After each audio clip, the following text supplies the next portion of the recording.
उत्तर प्रदेश अधीनस्थ सेवा चयन आयोग की एक महत्वपूर्ण परीक्षा मुख्य सेविका का पाठ्यक्रम जारी कर दिया गया है।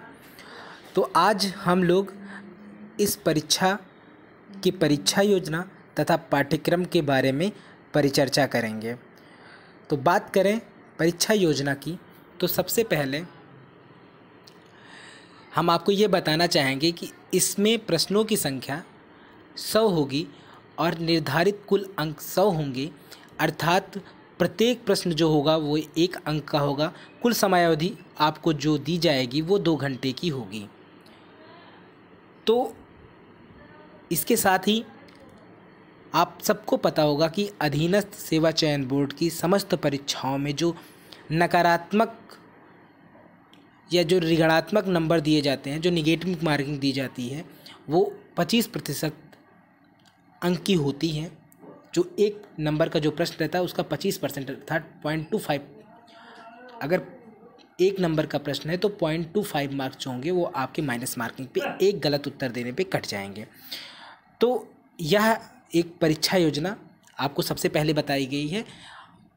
इसके बाद हम चर्चा करेंगे पाठ्यक्रम के बारे में। तो पाठ्यक्रम को हम जब बांटेंगे तो मुख्यतः 4 भागों में बांटकर इस पाठ्यक्रम को देखा जा सकता है, जिसमें पहला जो टॉपिक है जिसके तहत मुख्य सेविका की भूमिका और जिम्मेदारियां आएंगी, इसको हम रख सकते हैं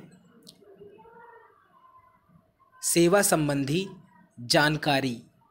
जो मुख्य सेविका है, जो इस सेवा संबंधी जानकारियां हैं, ये सबसे पहले हमें जानना पड़ेगा। जब हम विषय को पढ़ेंगे, जब हम इस पाठ्यक्रम को पढ़ेंगे तो सबसे पहले हमें सेवा संबंधी जानकारी है जिसके तहत मुख्य सेविका की भूमिका और जिम्मेदारियों को पढ़ा जाएगा।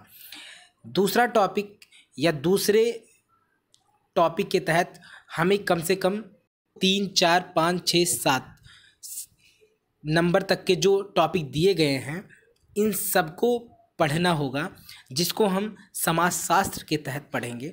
तो समाजशास्त्र के तहत हम पढ़ेंगे जिसमें विवाह, परिवार, जाति, लिंग की समानता, धर्म और भाषाएं, ये टॉपिक कुछ हम समाजशास्त्र कुछ विषय उठाएंगे, कुछ विषय संविधान से, और इसको कंप्लीट करेंगे। फिर सामाजिक समस्याएं, विशेष रूप से बच्चों और महिलाओं से संबंधित मुद्दे, जो कुछ हम समाजशास्त्र से कुछ मुद्दे उठाएंगे। कुछ टॉपिक जो होंगे वो पॉलिटी से उठाएंगे, और यह समस्या भी हम इस सब विषय संबंधित जो जानकारी हैं वो आपको दी जाएंगी। फिर तीसरे टॉपिक के तहत सामाजिक समस्याएं और विशेष रूप से बच्चों और महिलाओं से संबंधित मुद्दे, तो ये ख़त्म किया जाएगा समयबद्ध तरीके से। फिर चौथे नंबर पे पढ़ेंगे जनसंख्या विस्फोट, जनसंख्या वृद्धि और नियंत्रण। यह जो टॉपिक है इसके तहत माल्थस का सिद्धांत या जो अर्थशास्त्र का थोड़ा विषय पढ़ा जाएगा और थोड़ा सा समाजशास्त्र का विषय होगा। गरीबी, दहेज, घरेलू हिंसा, तलाक और अंतर पीढ़ीगत संघर्ष, जातिवाद, ये सब मुद्दे जो होंगे समाजशास्त्र के तहत पढ़ा जाएगा। सामाजिक परिवर्तन, सामाजिक नियंत्रण, ये टॉपिक भी समाजशास्त्र के तहत पढ़ेंगे।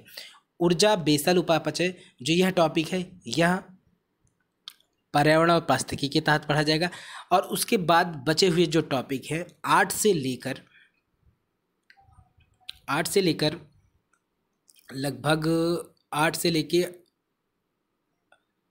18 तक जो टॉपिक हैं, ये जो टॉपिक हैं 8 से लेके 18 तक, इनको हम पढ़ेंगे बायो के तहत हम इनको पढ़ेंगे, और जिसमें जो लगभग मुख्यतः जो महिलाओं से संबंधित, उनके स्वास्थ्य से संबंधित मुद्दे होते हैं उनको, और कौन कौन से रोग मनुष्य को हो सकते हैं, प्रोटीन, भोजन के आवश्यक घटक, संतुलित आहार, कैलोरी मान, वजन प्रबंधन, वृद्धि एवं विकास, जीवन चक्र के दौरान पोषण कैसे होता है, और प्रतिरक्षा प्रणाली, इन सब विषयों को पढ़ेंगे।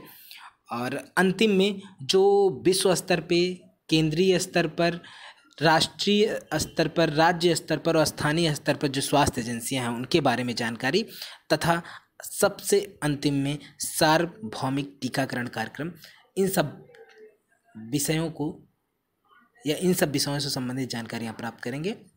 बहुत बहुत धन्यवाद।